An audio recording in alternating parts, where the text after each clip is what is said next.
అనుగ్రహించారు. ఈ దినాన ఆరాధన కార్యక్రమంలో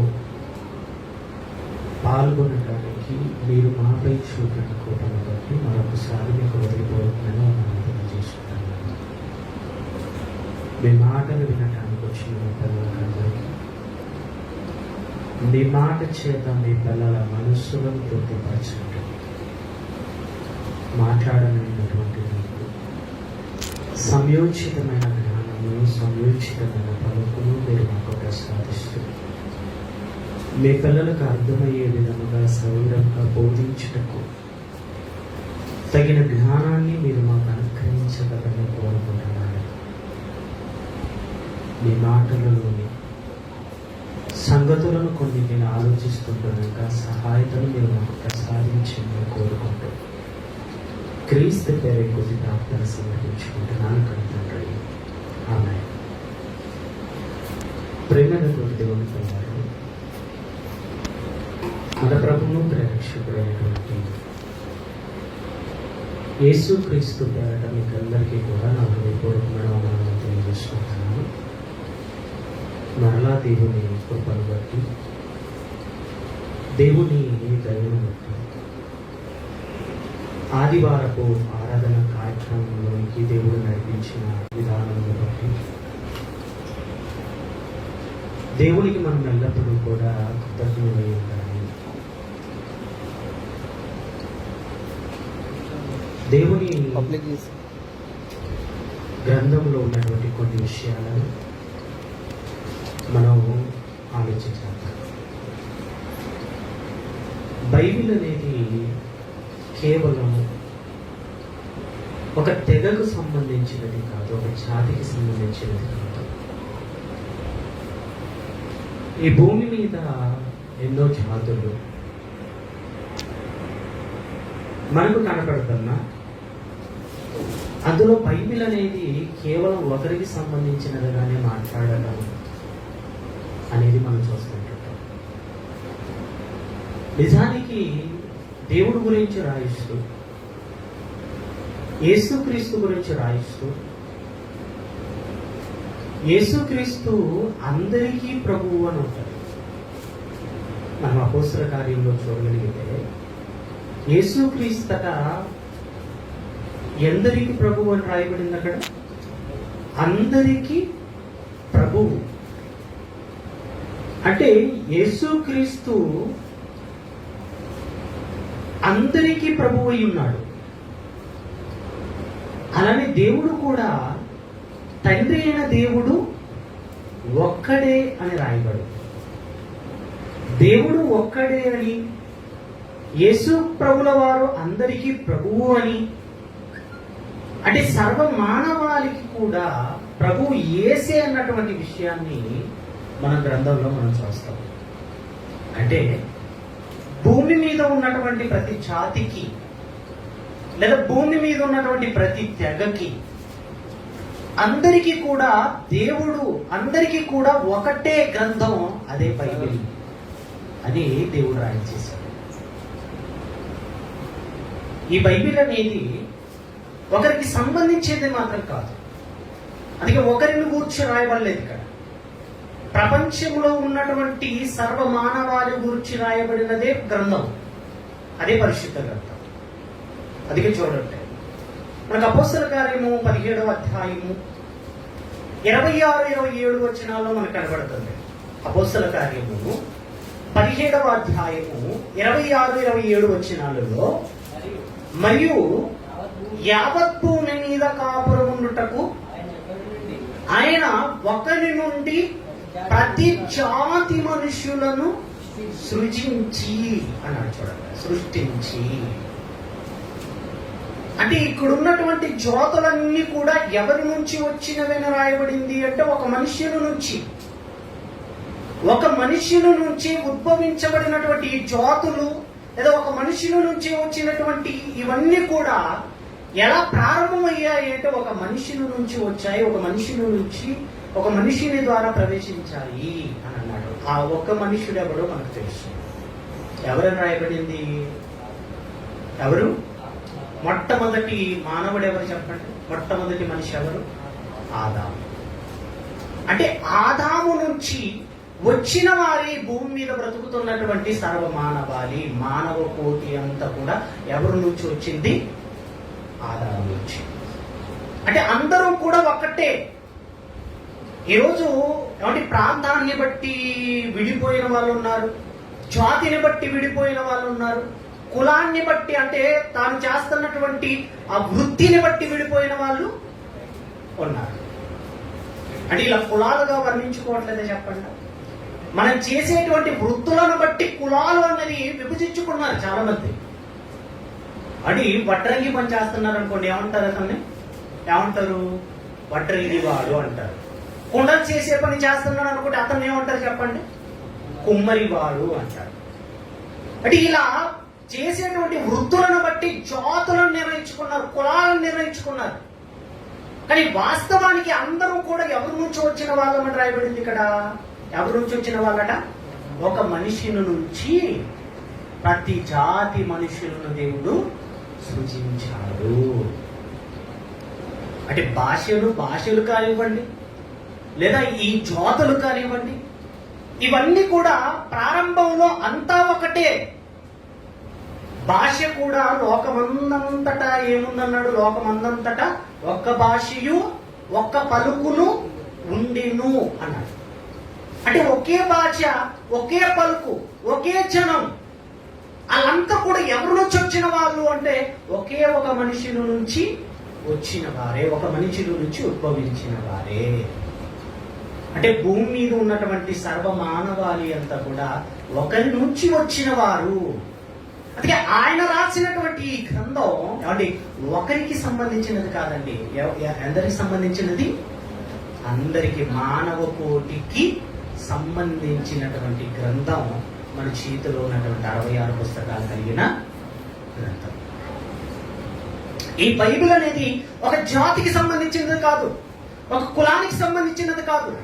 మానవ కోటికి ఏమిటి అవసరమైన మానవ కోటి కొరకు రాయించినటువంటి గ్రంథమే మన చేతిలో ఉన్నటువంటి 66 పుస్తకాలు కలిగినటువంటి గ్రంథం బైబిల్ అంటే.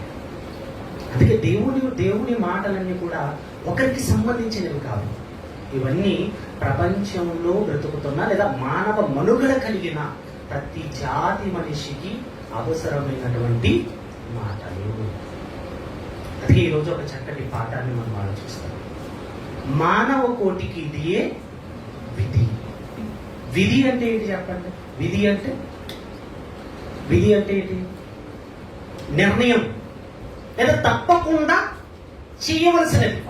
విధి అంటే చాలా మంది చెప్తారు చూడండి, ఏమని మాట్లాడతారు అంటే విధి అంటే తలరాతట. మాట్లాడతారా? విధి అంటే ఏంటట? తలరాత అంటారు. తలరాత కాదు. విధి అంటే దేవుడు నిర్ణయించినటువంటి లేదా దేవుడు మానవ కోటికి విధించినటువంటి విధి ఏదైనా ఉంది అంటే అది ఎక్కడ రాయబడి ఉంటుంది? ఏం విధించాడు, ఏది చెయ్యాలని, తప్పకుండా చెయ్యాలని మానవ కోటికి ఏ విధిని నిర్ణయించాడో మనం ఆలోచించేస్తాం. అందుకే దేవుడు రాయించినటువంటి మానవ కోటికి విధించిన విధి ఏదో ఒకసారి మనం ఆలోచించాలి. ఏం చేయమన్నాడు, ఎలా బ్రతకమన్నాడు, ఎలా జీవించమన్నాడు భూమి మీద, దీని గురించి చాలా జాగ్రత్తగా మనం ఆలోచించాలి.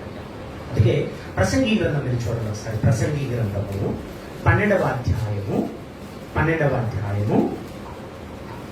వచనం మీరు చదవండి ఒకసారి. ప్రసంగి గ్రంథము 12వ అధ్యాయం 13వ వచనంలో ఇదంతయు వినిన తరువాత తేలిన ఫలితార్థం ఇదే అన్నారు. చూడండి, ఎవరు మాట్లాడుతున్నారు అక్కడ? ఎవరు రాస్తున్న గ్రంథం చెప్పండి. అది ఎవరు రాస్తున్న గ్రంథం? సొలొమోన్ గారు. ఆయనకున్న మరొక పేరు ఏంటి? ప్రసంగి అన్న సొలొమోన్ అన్న ఒకరే. ఆ ప్రసంగి గారు రాస్తున్నారు, ఆ సొలొమోన్ గారు రాస్తున్నారు. ఏమని రాస్తున్నారు అక్కడ? ఇదంతయు వినిన తర్వాత తేలిన ఫలితార్థం ఇదే అన్నాడు. ఏం విన్నాడు? ఎప్పుడైనా ఆలోచించారు చెప్పండి? ఏం విన్నాడు? ఇదంతయు వినిన తర్వాత ఆయనట ఏమంటే ఈ భూలోకం మీద ఒక సెర్చ్ చేశాడండి. భూలోకాన్ని పరిశీలించాడు, పరిశోధించాడు. ఈ మనుషులు ఎందుకు పడుతున్నారు భూమి మీద, ఎందుకు చనిపోతున్నారు, లేకపోతే ఈ మనుషులు పుట్టింది ఎందుకు, బ్రతుకుతున్నది ఎందుకు అని ఆయన రీసెర్చ్ చేశాడు. అంటే మనుషులు బ్రతికే ఈ బ్రతుకు, వింత బ్రతుకును గురించి చాలా మంది చూడండి వింతగా బ్రతుకుతుంటారు. అలా వింతగా బ్రతికిన వారి బ్రతుకు గురించి ఒక మాట రాయించాడు చూడండి మీరు. ఇదే ప్రసంగి గ్రంథం, మీరు చూడండి. ప్రసంగి గ్రంథము 4వ అధ్యాయము 7వ వచనం మీరు ఆలోచించండి ఒకసారి. 7వ వచనంలో నేను ఆలోచింపగా అన్నాడు చూడండి. నేను ఆలోచింపగా వ్యక్తమైనది మరి ఒకటి సూర్యుని కింద నాకు కనపడెను అన్నాడు. నేను ఆలోచిస్తున్నాను, ప్రపంచంలో ఉన్నటువంటి మనుషుల గురించి నేను ఆలోచిస్తున్నప్పుడు వ్యక్తమైనది ఒకటి నాకు కనపడింది. ఏంటి అంటే అక్కడ మాట్లాడుతున్నాడు చూడండి. ఒంటిగానున్న ఒకడు కలడు, అతనికి చెతగాడు లేడు, కుమారుడు లేడు, సహోదరుడు లేడు, అయినను అతడు ఎడతెగక కష్టపడును. అతని కన్ను ఐశ్వర్యము చేత తృప్తి పొందదు. అతడు సుఖమును నది ఎరుగక ఎవరి నిమిత్తం కష్టపడుచున్నాను అనుకొనడు. ఇది వ్యర్థమైనదై బహు చింత కలిగించును అన్నాడు చూడండి. ఒక వ్యక్తి ఉన్నాడట భూమి మీద. ఆ వ్యక్తి ఒక్కడే ఉన్నాడు. అతనికి అసలు జతగాడు లేడట, అతనికి కుమారుడు లేడట, ఎవ్వరు లేరు. అయినా ఒంటిగా ఉన్నవాడు అది ఒక్క రోజు కూడా రెస్ట్ తీసుకోనకుండా కష్టపడుతున్నాడు. అంటే ఎవరి కొరకు కష్టపడుతున్నాడు చెప్పండి? దేని కొరకు కష్టపడుతున్నాడు? అంటే ఒక్క రోజు కూడా విశ్రాంతి లేకుండా, ఒక్క రోజు కూడా విశ్రమం అనేది ఎరగక ఎప్పుడూ కష్టపడుతున్నాడట. అసలు ఎవరి కొరకు కష్టపడుతున్నాడు? ఏమంటే మీరు కష్టపడుతున్నారు, ఎవరి కోసం కష్టపడతారు? మా పిల్లల కోసం అండి, మా పిల్లల భవిష్యత్తు కోసం అండి అంటారు. మరి ఇతను ఒంటిగా ఉన్నవాడు వ్యర్థంగా ఎలా కష్టపడుతున్నాడు, ఏమండి ఎలా కష్టపడుతున్నాడు మీరు ఆలోచించగలిగితేనండి. ఇదంతా చూసి అతనికి ఆశ్చర్యం వేసిందండి. ఎవరు సొలొమోను గారికి ఆశ్చర్యం వేసింది. ఒంటిగాడు కదా, ఇంత కష్టపడుతున్నాడు కదా, ఇతను సంపాదించింది ఎవరిదైపోతుంది? ఇతను సంపాదించిన సంపాదన అంతా కూడా రేపు ఎవరు దాన్ని తినివేస్తారు? ఇదంతా కూడా ఆలోచించి ఇది కూడా సూర్యుని కింద జరిగేటువంటి క్రియలలో ఈ వ్యర్థమైన క్రియ వేశాడు. ఇది కూడా ఒక వ్యర్థమైనది. అంటే ఇలాంటివన్నీ ఆలోచించి ఆయన మాట్లాడుతున్న మాట ఏంటంటే, ఇదంతయు వినిన తర్వాత తీలిన ఫలితార్థం ఇదే అన్నాడు. నేను అన్ని చూశాను. కానీ భూమి మీద మనిషికంటూ క్షేమకరమైనది, మనిషికంటూ చనిపోయిన తర్వాత తీసుకొని వెళ్ళగలిగేది ఏది భూమి మీద లేదు. ఏది తీసుకెళ్ళలేము, ఏది సాధించలేము, ఏది సంపాదించుకున్నా దాన్ని కట్టుకొని వెళ్ళగలిగేటువంటి ఆ సామర్థ్యత మనిషికి ఉండదు అన్నట్టు. ఐశ్వర్యాన్ని గురించి కూడా మాట్లాడాడు చూడండి. అక్కడ ఐశ్వర్యాన్ని గురించి కూడా మాట్లాడుతూ 5వ అధ్యాయం 10వ వచనంలో ఆ ద్రవ్యము నాపేక్షించేవాడు, ధనాన్ని ఆశించేవాడట, ధనా కోసం ప్రాకులాడేవాడట, ద్రవ్యము చేత తృప్తి నొందడు అన్నాడు చూడండి. ధనాన్ని సంపాదించుకోవడానికి, ధనాన్ని కూడబెట్టుకోవడానికి, ధనం కోసం రాత్రింబగలు కష్టపడే వాడికట ఆ ధనం చేత ఏముండదట, తృప్తి ఉండదు అన్నాడు చూడండి. ఇది కూడా ఏంటి సూర్యుని కింద జరుగుతున్నటువంటి ఒక వ్యర్థమైన పని. అందుకన్నాడు ఒకడు గాలికై ప్రయాసపడుతున్నట్టు ప్రయాసపడుతున్నారండి అంటారు. అంటే ఈ లోకంలో ఎంత సంపాదించాలి అని ప్రయాసపడుతున్నా కూడా అదంతా కూడా ఎలాంటిది అన్నాడు? గాలికై పడుతున్న ప్రయాస. గాలిని పిడికిలతో బంధించగలమా? గాలిని మనం బంధించగలమా అంటే బంధించలేము. ఎందుకో తెలుసా? ఆ గాలికాయ ప్రయాసపడుతున్నట్టుగానే ఈ లోకంలో మనుషులంతా కూడా ప్రయాసపడుతున్నట్ట. అది చూడండి, భూమి మీదకి ఎందుకు వచ్చాడో తెలియదు, ఎలా బ్రతకాలో తెలియదు, ఎలా బ్రతికితే పరములకు వెళ్ళిపోతామో తెలియదు. వీటన్నిటిని మర్చిపోయాడు చూడండి. మనిషిని అన్నిటిని మర్చిపోయి ఎలా బ్రతుకుతున్నాడంటే తనకి ఇష్టం వచ్చినట్టుగా తాను బ్రతకడం నేర్చుకున్నాడు. తనకిష్టం వచ్చినట్టుగా. కానీ దేవుడు మానవాళికి విధించిన విధి ఏంటో చెప్పకుండా, మానవాళికి విధించిన విధి ఏంటో ఒకసారి అదే ప్రసంగి గ్రంథం 12వ అధ్యాయం 7వ వచనం చదవండి ఒకసారి. ప్రసంగి గ్రంథము 12వ అధ్యాయం 7వ వచనంలో, మన్నైనది వెనకటి వలనే మరలా ఎక్కడికి చేరిపోతుందట? భూమికి చేరుము అన్నాడు. చూడండి, మన్నైనది వెనకటి వలనే మరలా ఎక్కడికి చేరిపోతుంది అన్నాడు?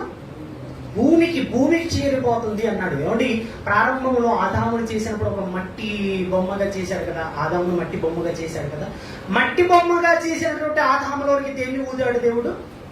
జీవాత్మను ఊదాడు. పరమాత్మలో ఉన్నటువంటి జీవాత్మను ఎవరిలోనికి ఊదాడన్నమాట? ఆదాము అనే ఆ మట్టి ఆకారంలోనికి ఊదినప్పుడు ఆ మట్టి ఆకారం ఏమైనప్పుడు జీవాత్మగా అయింది, జీవింప చేయబడింది. అంటే ఎప్పుడైతే అవి ఆత్మ వచ్చిందో మనిషి జీవించడం ప్రారంభించాడు. అది అంటున్నాడు, ఈ మన్నైనదట ఎక్కడికి వెళ్ళిపోతుందట? మన్నైనది ఎక్కడికి వెళ్ళిపోతుందట? మట్టికి చేరిపోతుంది అన్నాడు. చూడండి, మరలా ఎక్కడికి వెళ్ళిపోవాలి? మట్టికి వెళ్ళిపోవాలి. ఈ దేహాన్ని ఉంది, ఈ దేహాన్ని మనం చనిపోయిన తర్వాత ఈ దేహాన్ని తీసుకెళ్లి ఎక్కడ పాతి పెడతారు చెప్పండి? ఎక్కడ పాతి పెడతారు? భూమిలో పాతి పెడతారు. భూమిలో పాతి పెట్టగానే కొన్ని నెలల తర్వాత దాన్ని తీసి చూస్తే ఏం కనబడుతుంది? అక్కడ మట్టే కనబడుతుంది. అంటే ఈ దేహం మట్టిలో పెట్టిన తర్వాత మన్నైపోతుంది. కానీ ఆత్మ ఉంది చూశారు, దేవుడిలో నుంచి వచ్చినటువంటి ఆ ఆత్మ ఉంది చూశారు. ఆ ఆత్మట ఎక్కడికి వెళ్ళాలి అని దేవుడు నిర్ణయించాడు. ఎక్కడికి వెళ్ళాలని? ఆత్మ దాన్ని దయచేసిన దేవుని యొద్దకు మరలా వెళ్ళాలి. ఈ శరీరం అనేది మట్టికి చేరిపోతుంది. ఎందుకంటే ఈ మట్టితో చేయబడినటువంటి దేహం, ఈ మట్టితో చేయబడినటువంటి ఈ దేహం మట్టిలోకి వెళ్ళిపోవాలి. పరము నుంచి వచ్చినటువంటి ఆత్మ ఎక్కడికి వెళ్ళాలి? పరమునకు చేరిపోవాలి. అంటే ఇది దేవుడు నిర్ణయించిన, మానవ కోటికి దేవుడు నిర్ణయించిన విధి. దేవుడు నిర్ణయించిన విధి. మట్టి బొమ్మగా ఉన్న వాళ్ళంతా మట్టిలో కలిసిపోవాలి. ఆత్మలమైనటువంటి మనమంతా కూడా ఎక్కడికి వెళ్ళిపోవాలన్నాడు దేవుడు? దేవుడున్న ఆ చోటికి వెళ్ళాలి అన్నాడు. చూడండి, వెళ్తున్నారా ఎవరైనా? ఈ మానవ జాతి, మానవ కోటి ఎవరైనా నిజంగా వాళ్ళు బ్రతికే బ్రతుకును బట్టి పరలోకానికి వెళ్ళేటువంటి బ్రతుకు ఎవరైనా బ్రతకగలుగుతున్నారు? చూడండి ఒకసారి. చాలా కష్టం ఉంటారు, చాలా కష్టం. అది ఇది దేవుడు నిర్ణయించిన, మానవ కోటికి విధించిన విధి. నీకు దేహం ఇచ్చాడు, ఇది మట్టికి చేరిపోతుంది. కానీ దేహంలో ఆత్మను పెట్టాడు నీకు. తనలో ఉన్న జీవాత్మను నీలోనికి ఊదాడు. నిన్ను ఎవడి జీవింప చేసి ఆత్మగా చేశాడు. నువ్వు ఎక్కడికి వెళ్ళాలి అప్పుడు? మరణించిన తర్వాత పరలోకానికి చేరిపోవాలి. దేవుడు ఉన్న లోకానికి వెళ్ళిపోవాలి. అలా వెళ్ళిపోవాలంటే ఏం చేయాలి అనుకుంటా? ఏం చేయాలి? అక్కడే చెప్పాడు. చూడండి, ముగించేస్తాను. 13వ వచనంలో ఇదంతయు వినిన తర్వాత తేలిన ఫలితార్థం ఇదే: దేవుని యందు భయభక్తులు కలిగి ఉండి ఆయన కట్టడలను అనుసరించి నడుచుచుండవలెను అన్నాడు. ఏం చేయాలట? అంటే అన్నిదంతా వినిన తర్వాత తేలిన ఫలితార్థం ఇదే. ఏంటో తెలుసా? చివరికి ఏంటో తెలుసా? నీవు సుఖాన్ని అనుభవించాలనుకున్నా నీ సుఖం వల్ల నీకు ఉపయోగం లేదు. నీవు ధనాన్ని అనుభవించాలనుకున్నా నీ ధనం వల్ల నీకు ఉపయోగం లేదు. అది చూడండి. అంటే ఈ భూ ప్రపంచంలో నుండి అంటే సొలొమోను కంటే గొప్పవాడు, సొలొమోను కంటే ఐశ్వర్యవంతుడు, సొలొమోను కంటే జ్ఞాని ఎవడు కూడా భూమి మీద లేడు. ఎవరైనా ఉన్నారు చెప్పండి? అతని కంటే జ్ఞానవంతుడు, అతని కంటే ఆస్తి కలిగిన వాళ్ళ, అతని కంటే ఐశ్వర్యాన్ని కూర్చుకున్న వాళ్ళమా? కాదు. అతనుకున్న జ్ఞానాన్నట వినటానికట ఖండాలు దాటి వచ్చిన వారు ఉన్నారు. ఖండాలు దాటి వచ్చిన వారు ఎవరి జ్ఞానాన్ని వినటానికి? సొలొమోను మహారాజు జ్ఞానాన్ని వినటానికి. అంతటి జ్ఞానవంతుడు, అంతటి ఐశ్వర్యవంతుడు. ఆయన అనుభవించినది ఏంటో తెలుసా, ఆయన తృప్తి పడినది ఏంటో తెలుసా, భూమి మీద ఉన్నప్పుడట ఆయన పడినన్ని సుఖాలు ఎవడు పడలేదు భూమి మీద. అలా సుఖపడిన వాడు ఆయన చెబుతున్నాడు, ఏం చెబుతున్నాడు తెలుసా, ఇదంతా ఏమండి తేలిన ఫలితార్థం ఏంటో తెలుసా, ఫలితార్థం ఏంటి అంటే ఇదిగో అన్ని వ్యర్థం, అన్ని వేస్ట్. అందుకే మాట్లాడారు కదా మొదట్లో, వ్యర్థము వ్యర్థము వ్యర్థము సమస్తము వ్యర్థం, అన్ని వ్యర్థం. కానీ ఏది ఉత్తమమైనదో తెలుసా, ఏది క్షేమమైనదో తెలుసా, దేవుని యందు భయభక్తులు కలిగి ఉండి ఆయన కట్టడలను అనుసరించి నడుచుచుండవలను, మానవ కోటికి ఇదియే విధి అన్నాడు. చూడండి చివరికి ఏంటట, నీకు జ్ఞానమున్నా, నీకు ధనమున్నా, నీకు ఐశ్వర్యమున్నా, నీకు అందమున్నా, అవన్నీ ఉన్నా కూడా అన్నిటికంటే ప్రాముఖ్యమైనది, అన్నిటికంటే విలువైనది ఏది అంటే ఆయన చెబుతున్నాడు. చూడండి, ఇదిగో దేవుని యందు భయభక్తులు కలిగి ఉండుట, ఆయన కట్టడలను అనుసరించి నడుచుకున్నట, ఇది ఏ మానవ కోటికి దేవుడు విధించిన విధి. అంటే మనం ఏం చేయాలన్నమాట, దేవుని యందు భయము భక్తి, ఆయన కట్టడాలను అనుసరించాలి. ఇది ఏమంటే మానవ కోటికి దేవుడు విధించిన విధంటే. అంటే కాస్త భయం భక్తి ఇది లేకపోతేనండి నిజంగా మనలో ఉన్న ఆత్మ, మనమై ఉన్న ఆత్మ, దేవుళ్ళ నుంచి వచ్చినటువంటి ఆత్మ దేవుని యొద్దకు మరలా దేవుని యొద్దకు ఈ ఆత్మ వెళ్ళాలి అంటే ఏం చేయాలో తెలుసా, దేవుడు చెప్పిన మాటను బట్టి మన భూమి మీద బ్రతకాలండి. మనకి ఎన్నేళ్ళు ఇచ్చాడో తెలియదు, 60 ఏళ్ళు ఇచ్చాడా, 60 ఏళ్ళలో ఎవరి కొరకు బ్రతకాలి, దేవుడి కోసం. 40 ఏళ్ళు ఇచ్చాడా, 40 ఏళ్ళు ఎవరి కోసం బ్రతకాలి, దేవుడి కోసం. నీకు 100 ఏళ్ళు ఇచ్చాడా, ఆ 100 ఏళ్లలో ఎవరి కోసం బ్రతకాలి, దేవుడి కోసం. కానీ ఈ జీవితాన్ని మాత్రం మనం వృధా మాత్రం చేసుకోకూడదండి, వృధా మాత్రం చేసుకోకూడదు. తెలుసా, ఈ జీవితాన్ని గురించి దేవుడు రాసి ఒక మంచి మాట మాట్లాడాడు. చూడండి, అందరికీ సిగ్గు కలిగే మాట. ఏం మాట్లాడాడు తెలుసా, చివరి మాట చూడండి, జెఫన్యా గ్రంథం చూడండి. జెఫన్యా గ్రంథం 2వ అధ్యాయం 1వ వచనం నుంచి చదవండి ఒకసారి త్వరగా. జెఫన్యా గ్రంథం 2వ అధ్యాయం 1వ వచనం. జెఫన్యా గ్రంథము 2వ అధ్యాయము 1వ వచనం మీరు చదవండి ఒకసారి. 1వ వచనం నుంచి మీరు చదవండి. సిగ్గుమాలిన జనులారా కూడిరండి, పొట్టు గాలికి ఎగురున్నట్లు సమయము గతించుచున్నది అన్నాడు. చూడండి, ఏం గతించిపోతుందట, సమయం గతించిపోతుంది, సమయం గతించిపోతుంది. కనుక ఏం చేయమంటున్నాడు చెప్పండి, ఏం చేయమంటున్నారు? అయ్యా సిగ్గుమాలిన జనులారా, మీరు ఏం చేయాలంటున్నాడు? కూడిరండి, మీరు సమయాన్ని వృధా చేసుకోకండి. అయ్యా మీరు ఎక్కడికి రావాలంటున్నాడు? ఇదిగో సిగ్గుమాలిన జనులారా కూడిరండి, పొట్టు గాలికి ఎగిరిపోయినట్లుగా సమయం ఏమైపోతుందట, గతించిపోతుంది. సమయం అనేది గతించిపోతుంది. ఎలా గతించిపోతుంది అంటే పొట్టు ఎలాగైతే గాలికి ఎగిరిపోతుందో అలాగే సమయం అనేది కూడా ఎగిరిపోతుంది. నీకు ఇచ్చిన జీవిత కాలంలో ఎంత కాలం నువ్వు వృధా చేసావో నీకు తెలియదు, ఎంత సమయాన్ని నువ్వు వృధా చేసావో నీకు తెలియదు. అందుకే అంటున్నాడు సమయం గతించిపోచున్నది. ఏం చేయమంటున్నాడు? సమయం గతించిపోచున్నది, వీరి నిర్ణయము కాక మునుపే, యెహోవా కోపాగ్ని మీ మీదికి రాక మునుపే, మిమ్మల్ని శిక్షించుటకై యెహోవా ఉగ్రత దినము రాక మునుపే కూడిరండి.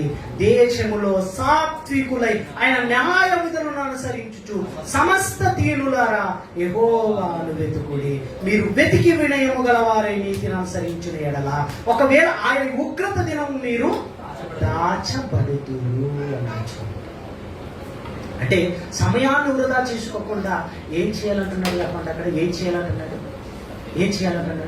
మీరంతా దేశంలో ఏమేమి ఉండాలన్నాడు?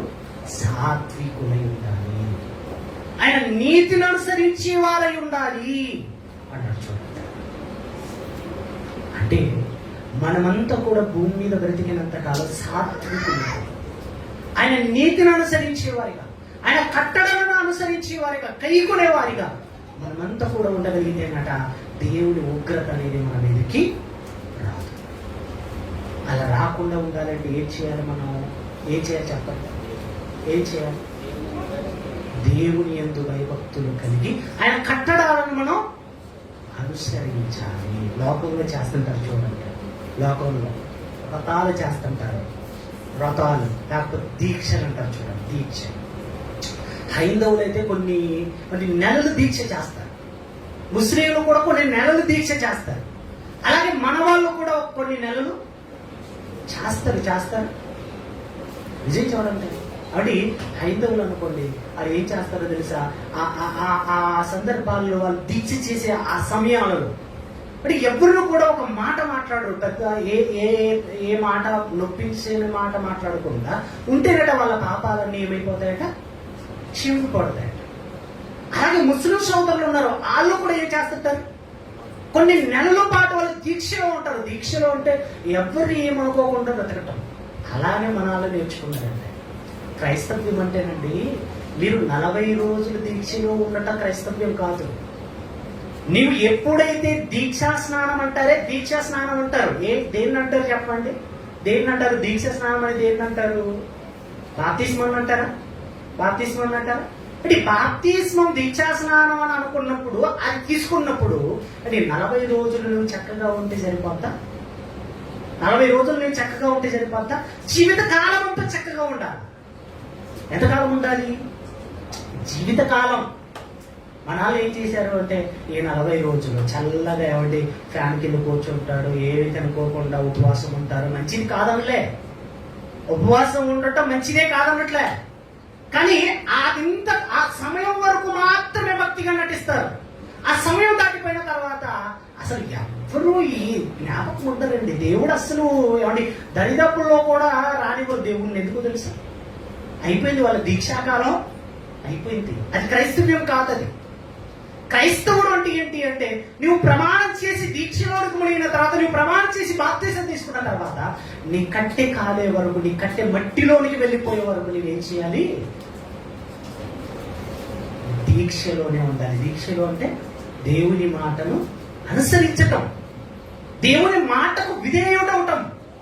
ఇలా చేయటం అనేది ఏంటట? ఇలా చేయటం అంటే ఏంటట? ఇదిగో, మీరు దేవుని యందు భయభక్తులు కలిగి నడుచుకొని ఆయన కట్టడాలను అనుసరించుట, ఇది ఏ మానవ కోటికి దేవుడు విధించిన విధి.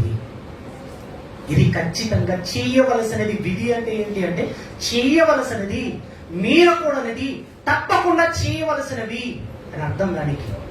అది చూడండి, ఈరోజు దేవుడు మానవ కోటికి విధించిన విధిని మనిషి మర్చిపోయాడు, చేయడం లేదు. కనుక జాగ్రత్త పడండి. మనం ఏమంటే చాలా జాగ్రత్తగా ఉండాలంటే మన జీవితాంతం వరకు మనం ఎందులో బ్రతకాలి చెప్పండి? ఎందులో బ్రతకాలి? క్రీస్తులో, దేవుడు. అప్పుడు చూడండి, ఎవరైనా చనిపోయినప్పుడు అంటే ఎవరైనా బ్యాంకులో పనిచేసి చనిపోయారు అనుకోండి, బ్యాంకులో ఉండాలని చనిపోయారు అనుకోండి, పేపర్లో రాస్తారు. ఏం రాస్తారు చెప్పండి? విధి నిర్వహణలో మృతి నొందిన ఫలానా వ్యక్తి అని రాస్తారు. విధి నిర్వహణ అంటే ఏంటి అంటే, తనకు నిర్ణయింపబడిన ఆ కాలంలో నిర్ణయింపబడిన పని చేస్తూనే ఆయన ఏమయ్యాడు అన్నమాట, చనిపోయాడు అని పేపర్లో వేసేస్తారు. అందుకే విధి నిర్వహణలో మృతి నొందిన ఫలానా అతడు. అంటే టీచర్ గా ఉన్న అతడు కూడా చనిపోయాడు అనుకోండి, పాఠాలు చెబుతూనే చనిపోయాడు అనుకోండి, ఏ రాస్తారు? పేపర్లో ఏం రాస్తారు? విధి నిర్వహణలో మృతి నొందిన ఫలానా వ్యక్తి ఉపాధ్యాయుడు అని రాస్తారు. మరి మనం కూడా విధిలో ఉన్నామంటే మనకు కూడా దేవుడు నిర్ణయించాడా విధిని అంటే? నిర్ణయించాడు. ఎలా బ్రతకమని? దేవుని యందు భయభక్తులు కలిగి ఆయన కట్టడాలను అనుసరించి బ్రతుకుటయే మానవ కోటికి దేవుడు విధించిన విధి. బ్రతుకుతున్నారా? ఆలోచించండి ఒకసారి. మీరు ఆలోచించండి. నిజంగా దేవుని పట్ల భయము, భక్తి. చాలా మంది అండి ఇప్పుడు ఈ గంట వరకు మాత్రమే భక్తిగా కనబడతారండి. చాలా మంది గంట వరకు మాత్రమే. ఈ గంట దాటితే, ఈ గంట వదిలితే ఇక భక్తి అనేది ఉండదు. ఏమంటారు చెప్పమంటారు? అలా ఉంటారో మీకు తెలుసు కదా. మీకు ఎవరి ప్రత్యక్షంగా చెప్పాల్సిన ఆ పని కూడా లేదు. ఇందులో మీరు మంచి పండితులు నాకు తెలుసు. ఎందుకంటే ఇక్కడ మాత్రం కేవలం భక్తిగా కనబడతారు, బయటికి వెళ్ళిపోగానే భక్తి అంతా ఏమైపోద్ది, చాలా చెదరైపోతుంది. అలా ఉండకూడదు. మనం మట్టిలో చేరిపోయేంత వరకు కూడా మనం విధి నిర్వహణలోనే ఉండాలి. ఇది దేవుడు విధించిన, మానవ కోటికి విధించిన విధి. మనకు ఆలోచించండి, చక్కగా దేవుని మాటలు పాటించండి. విన్నది వదిలిపెట్టకండి.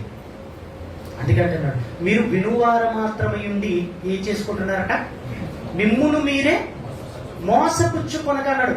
ఎవడో మోసపుచ్చితే అది వేరు, కానీ మనల్ని మనమే మోసపుచ్చుకోవటం అనేది చాలా దౌర్భాగ్యం. ఎవడో మోసపుచ్చాడు, మోసపోయావు అనటంలో న్యాయం ఉంటది. ఎందుకంటే మంచోడు అనుకున్నావు, ఆడి విశ్వరూపం నువ్వు మోసపోయిన తర్వాత తెలిసిపోయింది వీడికి మంచోడు కాదని తెలిసిపోయింది. కానీ నిన్ను నువ్వు మోసపోచుకుంటున్నావు అంటే ఇక నీకంటే దౌర్భాగ్యులు ఎవరు ఉన్నారండి. అందుకే వింటున్నారు, విన్న మాటల ప్రకారంగా ఖచ్చితంగా పాటించాలి, ప్రవర్తించాలి. ఇది మనకు ఉపయోగం, మన జీవితానికి ఉపయోగం. కనుక దేవుని పట్ల భయము భక్తిని ఎప్పుడూ మానకండి, విడిచిపెట్టకండి. దేవుణ్ణి అస్సలు విడిచిపెట్టకండి, అస్సలు విడిచిపెట్టకండి. అంటే మొన్న ఒక వీడియో చూశానండి, నేను చిన్న వీడియో ఒకటి చూశానండి. నిజంగా నాకు కంట్లో కన్నీళ్ళు వచ్చాయి. ఒక మాటలో చెప్పాలంటే కంట్లో కన్నీళ్ళు వచ్చాయి. ఏది చెప్పమంటారు? అది ఒక హైవే ఉంది, హైవే మీద ఏమండి ఆ ఫుట్పాత్ ఉంటుందా, పక్కలో ఫుట్పాత్ ఉంటుందా, ఆ ఫుట్పాత్ మీద చాలా మంది పడుకున్నారండి. ఇక్కడ నుంచి అక్కడ దాకా పడుకున్నారు. ఆ పడుకున్న వారంతా కూడా ఏమండి ఎటువంటి ఆశ్రయం లేని వారండి. వాళ్ళకి ఇల్లు ఉండదు అంటే, భార్య పిల్లలు ఇవన్నీ కూడా లేదు. ఒక మాటలో చెప్పాలంటే రోడ్డును పడ్డవాన్ని ఏమంటారు, మనమంతా ఏమంటాం, అనాథ అంటే. అలాంటి అనాథ బ్రతుకుతున్న ఒక వ్యక్తి, అందులో ముసలివాడు నిజంగానండి. ఎంత అది చూసిన ఆ సమయంలోనండి నిజంగా ఆ వీడియో చూసి కన్నీళ్లు కార్చుకోవటం, కన్నీళ్లు అనేది ఆటోమేటిక్ గా వచ్చేసి చూస్తానండి. రాత్రి అందరూ పడుకునిపోయారు. అతను మాత్రమే లేచి బైబిల్ ఓపెన్ చేసి ఎక్కడ రోడ్డు మీద, అది కూడా ఫుట్పాత్ మీద అందరూ పడుకున్నారు. పడుకున్న అతను కూడా లేచి బైబిల్ ఓపెన్ చేసి చదువుతున్నాడంటే నిజంగా ఆ సన్నివేశాలు చూస్తున్నప్పుడు నిజంగా కంట్లో కన్నీళ్ళు రాదు. అతనుకున్న పరిస్థితి ఏంటి, అతనుకున్న స్థితి ఏంటి, అతను ఎలాంటి పరిస్థితుల్లో ఉన్నాడు చూడండి, ఎలాంటి పరిస్థితుల్లో ఉన్నాడు. అసలు అతనికి ఎక్కడైనా తలదాల్చుకోవడానికి స్థలం ఏదైనా ఉందా, అతనికి ఉందా, లేదు. తన అనుకుని చెప్పుకోవడానికి ఎవరైనా ఉన్నారా? ఎవరు లేరు. ఎవరు లేకనే కదా రోడ్డును పడ్డాడు, ఎవరు లేకనే కదా అనాథగా పడుకున్నాడు. అతడు బైబిల్ ఓపెన్ చేసి చదువుతున్నప్పుడు నిజంగా అది ఎవరికైనా కన్నీళ్లు రాగలదు. ఎంత భక్తి చూడండి. తన స్థితిని మర్చిపోయాడు. ఏ స్థితిలో ఉన్నా దేవుడు నాకు తోడుంటే చాలు అనుకున్నాడు. మీరు చూస్తారా వీడియో? చూస్తారా? వీలైతే చూడండి, తర్వాత నేను చేయిస్తాను మీకు, దాని మీద పంపించి ఉంటాను, చూడండి. శాంతరాజు దగ్గర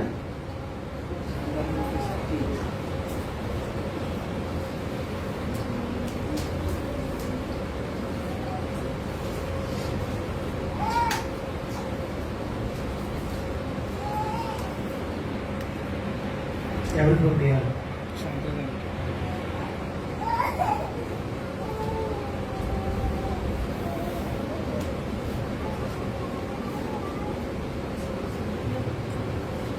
పంపించండి, చూడండి ఒకసారి. మీకు ఎందుకంటే జ్ఞానోదయం రావాలి. ఎందుకంటే టైం ఉన్నా వృధా చేయటం మనకు అలవాటు కదా. టైం ఉన్నా ఒకరోజు టైం దొరికిందంటే చక్కగా కూర్చొని చదువుకుందామన్న అలవాటు లేదు. ప్రార్థన చేసుకొని దేవుని పట్ల భయభక్తిగా బ్రతుకుదామన్న ఆలోచన మనిషికి లేదు. అలాంటిది ఎంత ఆయన చూస్తున్నప్పుడు అంటే ఎలాంటి భక్తితో ఉన్నాడు, ఎలాంటి భయంతో ఉన్నాడో మాకు అర్థమైపోతుంది. చూడండి, చూసి ముగించేస్తా, ప్రార్థన చేసేస్తాను, వెళ్ళిపోతాం.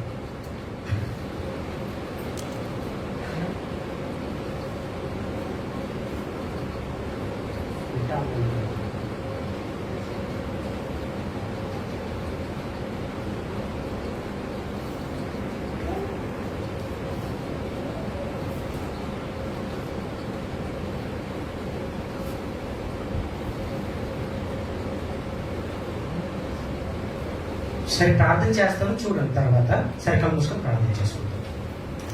మహాపరిశుద్ధుడైన మా కథ తండ్రి, మీ శ్రేష్టమైన ఉన్నతమైన నామమును బట్టి మీ హృదయపూర్వకమైన వందనాలు తెలియజేసుకుంటున్నాను. నాయన, మీ కృప చేత మమ్మల్ని అందరినీ కూడా నాయన జీవింప చేస్తూ, నేను చేసిన ప్రతి అపరాధములన్నిటినీ క్షమిస్తూ, మరలా మమ్మల్ని పరిశుద్ధులుగాను పవిత్రులుగాను చేస్తూ, మీ పనిని మాకు గుర్తు చేస్తూ, మీ పనిలో ఎల్లప్పుడూ ఉండాలని మాకు జ్ఞాపకం చేస్తూ మమ్మల్ని నడిపిస్తున్న విధానం బట్టి మీకు హృదయపూర్వకమైన వందనాలు తెలియజేసుకుంటున్నాను. ఆయన మీ మాటలు విన్న మీ పిల్లలందరూ కూడా కేవలం తండ్రి మీ కొరకు తన ప్రాణాలు సహితం తెగించి బతకగలిగేటువంటి త్యాగపూరితమైన జీవితాన్ని కలిగి బతకడం సహాయంగా దయచేయండి. మీ పిల్లలు ఎలాంటి ఉద్దేశాలతో బ్రతుకుతున్నారో, ఎలాంటి ఆలోచనలతో బ్రతుకుతున్నారో మీకు తెలుసు. మీ పిల్లల ఆలోచనలన్నిటినీ సరిచేయండి. కేవలం తండ్రి మీ మాటను బట్టి, మీ కట్టడాలను అనుసరించి బ్రతికగలిగేటువంటి పిల్లలుగా మీ పిల్లలందరినీ మీరు నిలబెట్టమని కోరుకుంటాం. మరొకసారి తండ్రి, చేరి కూడా వచ్చిన సంఘమంతా నేను గురించి ప్రార్థిస్తున్నాను. మీ పిల్లలకి చక్కటి ఆయుష్ ఆరోగ్యాన్ని మీరు అనుగ్రహించండి. మేము చేయవలసిన ప్రతి పనిని సంపూర్ణంగా నెరవేర్చుటకు సహాయం ప్రసాదించవాలని కోరుకుంటాం. క్రీస్తు పేరు కొద్ది ప్రార్థన సమర్పించుకుంటున్నాం కన్నతండ్రి. ఆమేన్.